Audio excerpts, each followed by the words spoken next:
Hi, so we're going to make a real quick video about what the F to do with a rutabaga because nobody seems to know. So it's a public service thing we're doing here, I guess. So here we go. Hi, I'm going to cut up this rutabaga. This is a rutabaga.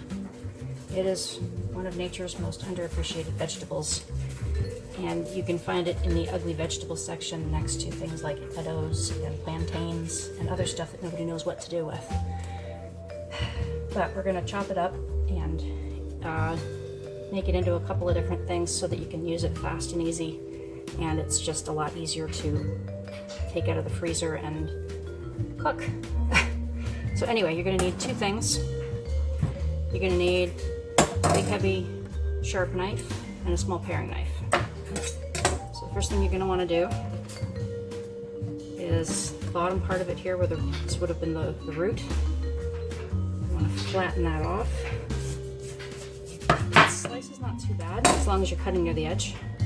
And you just want to flatten off a spot like that so that you can sit it down flat like this. Now, one does not simply chop a rutabaga in half. It does not work. So, not unless you're using an axe.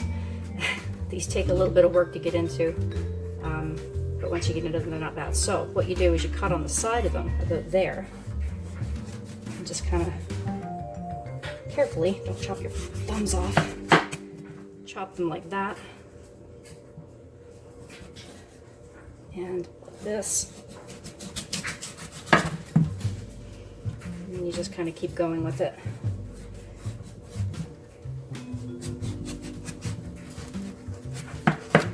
You just want to cut it into kind of manageable sized chunks. Come on. There we go. So from here, what you're going to do is cut the rind off of it, or the skin, or whatever this is called, because it's waxed.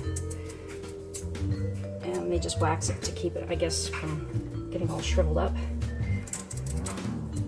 So I don't know if you've never had rutabaga. It's otherwise called a yellow turnip or a swede. And it's kind of got a sweet taste to it.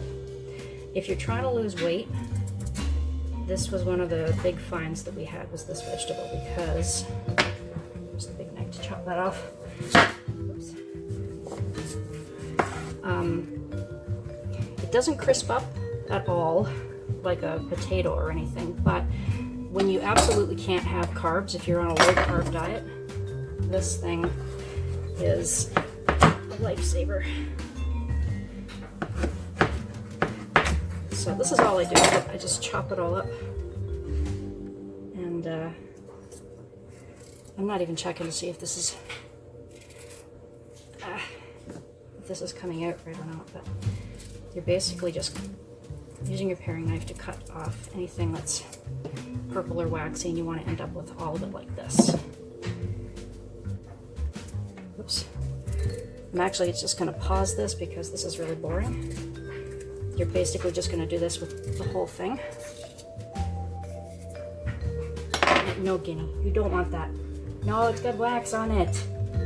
Oh, God. Anyway, okay, so I won't tape all of this here, but yeah, basically you're just going to keep going until you get all of this done. I'll be back to you as soon as I get this finished, and then I'll show you what else we do with it. These are the spices that we're going to use. Garlic, pepper, sea salt, ginger, and paprika. I don't measure anything. I just kind of dump it in there. You can use whatever proportions you like. So, what we're trying to do is make a stack of these. You just kind of cut them into long French fry shaped things. It's kind of fiddly, but you just kind of have to go carefully and slowly. So I've got these cut into like slabs.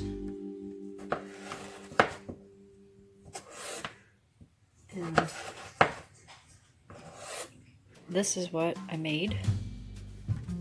That is a bag of Rutabaga fries, and they're seasoned with all of that stuff that I told you about.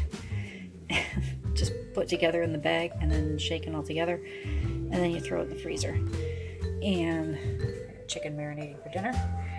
And this is part of the other stuff that I made. I'm just gonna boil this up and mash it, and that will be a side for dinner. So super low carb. That, and then maybe some chopped fresh tomatoes and cucumber and onion in like a salad mix with some feta cheese. And that's dinner.